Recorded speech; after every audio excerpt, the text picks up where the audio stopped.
नमस्कार दोस्तों, ज्ञान शक्ति यूट्यूब चैनल में आप सभी का हार्दिक स्वागत है, अभिनंदन है। मैं चुत्राराम प्रजापति राजस्थान के वन्य जीव अभ्यारण्यों के बारे में अध्ययन करेंगे। राजस्थान में कुल 26 अभ्यारण्य हैं, जिनमें से 11 वन्य जीव अभ्यारण्यों के बारे में हमने अध्ययन कर लिया।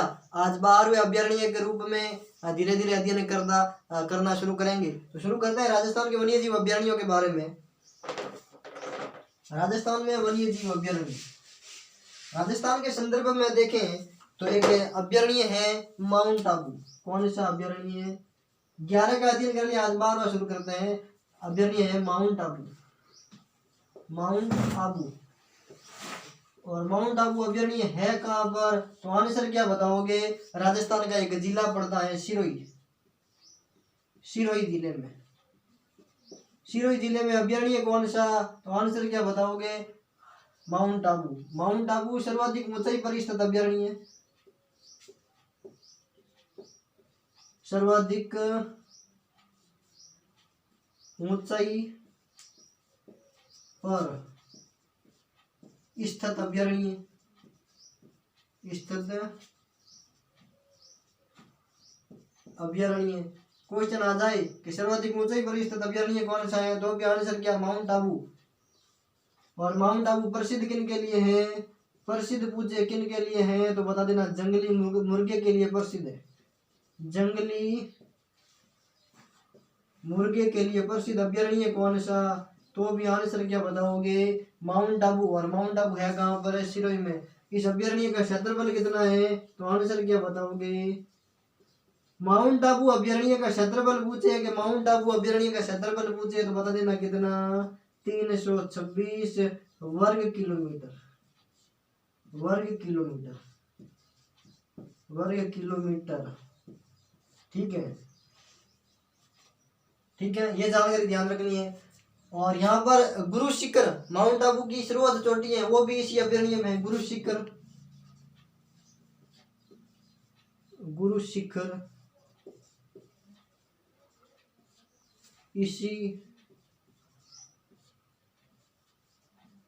अभ्यारण्य, गुरु शिखर इसी अभ्यारण्य में है।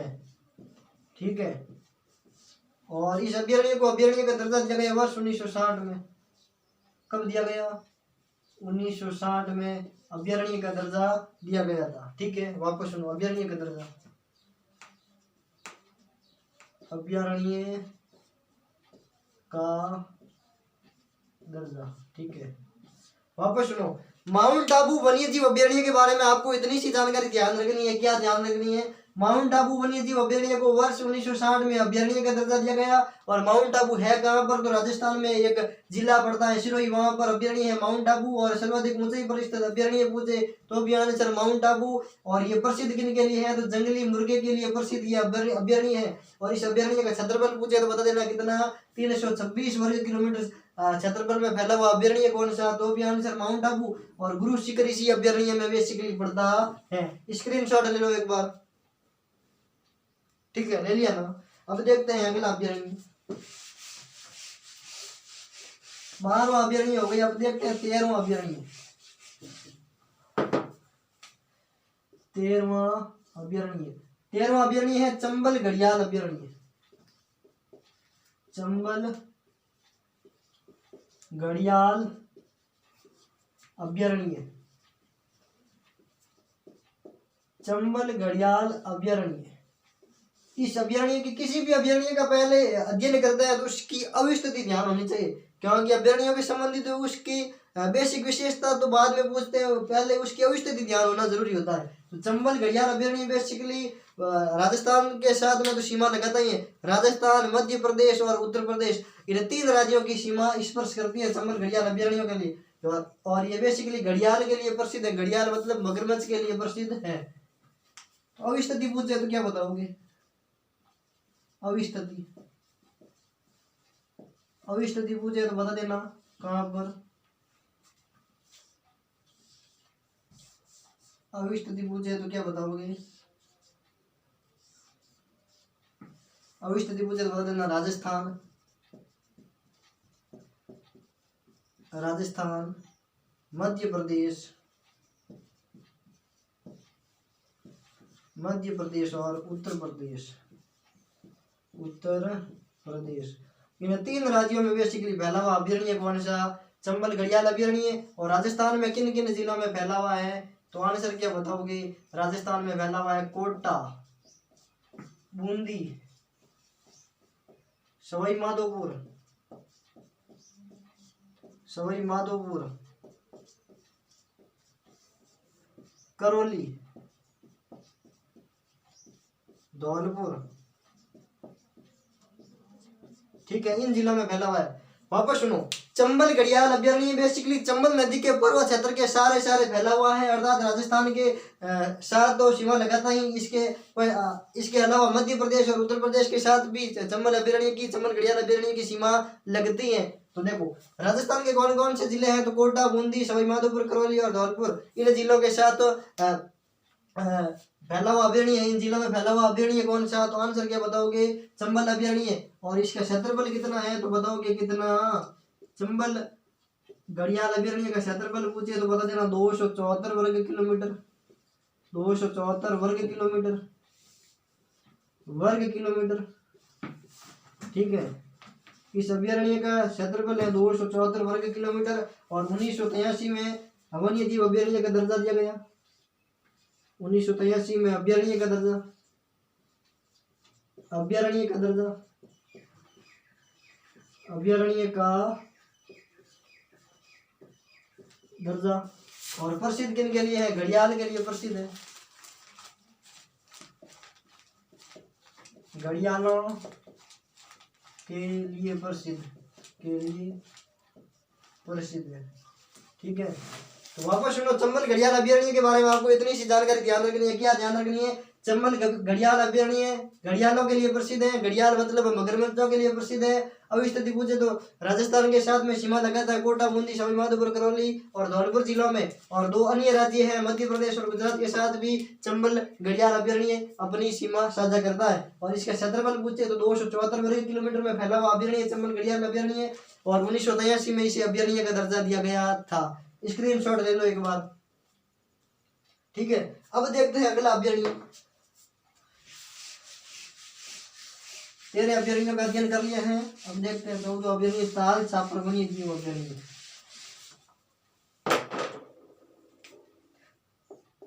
अभयारण्य ताल छापर, ताल छापर वन्य जीव अभयारण्य, वन्य जीव अभयारण्य, ताल छापर वन्य जीव अभयारण्य। ताल छापर के बारे में अध्ययन करने से पहले उसकी देखेंगे अवस्थिति कि ताल छापर अभयारण्य राजस्थान में है कहाँ पर? तो आंसर क्या बताओगे? ताल छापर अवस्थिति पूछे तो क्या बताओगे? अवस्थिति। ताल छापर की अवस्थिति पूछे तो बता देना क्या? सुजानगढ़ चूरू में है, सुजानगढ़। और सुजानगढ़ है कहाँ पर? तो सुजानगढ़ राजस्थान का एक जिला है, चूरू, वहां पर है। ठीक है, तो सुजानगढ़ चूरू में ताल छापर वन्य जीव अभयारण्य है। इस अभयारण्य के क्षेत्रफल पूछे तो कितना बताओगे? क्षेत्रफल पूछे तो बता देना कितना? 7 वर्ग किलोमीटर में फैला हुआ है, 7 वर्ग किलोमीटर में, 7 वर्ग किलोमीटर में फैला हुआ अभयारण्य कौन सा? तो अभी आंसर क्या बताओगे? ताल छापर अभयारण्य प्रसिद्ध किन के लिए है? तो बता देना कृष्ण मृग प्रसिद्ध। क्वेश्चन आ जाए कि ताल छापर अभयारण्य किन के लिए प्रसिद्ध है? तो कृष्ण मृग एवं कुर्जों के लिए प्रसिद्ध है। कृष्ण मृग, कृष्ण मृग के लिए प्रसिद्ध है। कृष्ण मृग यानी काले हिरणों के लिए, काले हिरणों के लिए प्रसिद्ध है, काले हिरणों के लिए प्रसिद्ध है। क्वेश्चन आ सकता है और कई बार पूछा जा चुका है, काले हिरणों के लिए कौन सा अभयारण्य प्रसिद्ध है? तो ताल छापर अभयारण्य। और ताल छापर अभयारण्य सुजानगढ़ चूरू में है, काले हिरणों के लिए प्रसिद्ध है, प्रसिद्ध है, प्रसिद्ध है। और महाभारत काल में छापर एवं द्रोणपुर के नाम से जाना जाता यह क्षेत्र। महाभारत काल में, महाभारत काल में महाभारत काल में महाभारत काल में ये क्षेत्र छापर एवं द्रोणपुर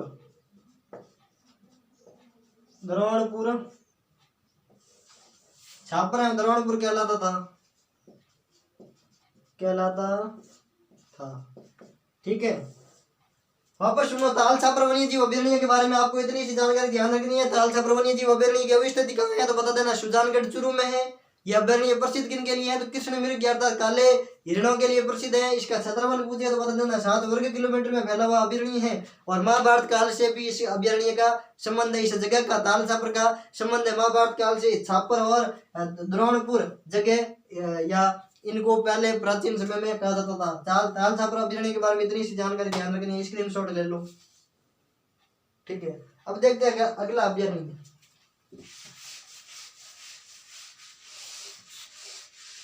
अगला है बस्सी अभयारण्य,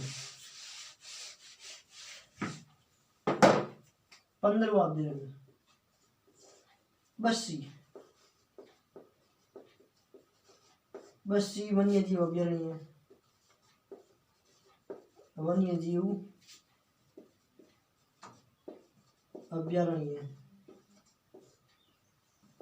बस्सी वन्य जीव अभयारण्य बराबर दिख रहा है ना। देखो बस्सी वन्य जीव अभयारण्य। ठीक है, इसकी और कुछ जानकारी ध्यान नहीं रखी। इसकी अवस्थिति ध्यान रखनी है। बेसिकली अवस्थिति से संबंधित प्रश्न बनने की संभावना है। यहाँ पर अवस्थिति पूछे तो बता देना। चित्तौड़गढ़ जिले में बस्सी वन्य जीव अभयारण्य है। किस जिले में तो आंसर क्या बताओगे। चित्तौड़गढ़ जिले में क्षेत्रफल पूछे तो बता देना 138 वर्ग किलोमीटर। क्षेत्रफल पूछे तो बता देना 138 वर्ग किलोमीटर। ठीक है, इतनी सी जानकारी ध्यान रखनी है किस अभयारण्य के बारे में। बस्सी वन्य जीव अभयारण्य के बारे में बोलो कौन सी जानकारी। बस्सी वन्य जीव अभयारण्य है कहाँ पर फैला हुआ, किस जिले में अवस्थित है तो आंसर बता देना। चित्तौड़गढ़ जिले में। राजस्थान का एक दक्षिणतम जिला है चित्तौड़गढ़, वहां पर है अभयारण्य कौन सा, बस्सी वन्य जीव अभयारण्य। और इसका क्षेत्रफल पूछे तो 138 वर्ग किलोमीटर में फैला हुआ अभयारण्य है बस्सी। बोलो कोई डाउट, किसी भी प्रकार की समस्या हो तो प्लीज कमेंट बॉक्स में लिख देना। कमेंट करना ना भूले, लाइक शेयर कमेंट करते रहे और ज्ञान शक्ति चैनल को सब्सक्राइब करें और ज़्यादा से ज़्यादा शेयर करें। मिलते हैं नेक्स्ट वीडियो में, तब तक के लिए जय हिंद जय भारत। Thank you student.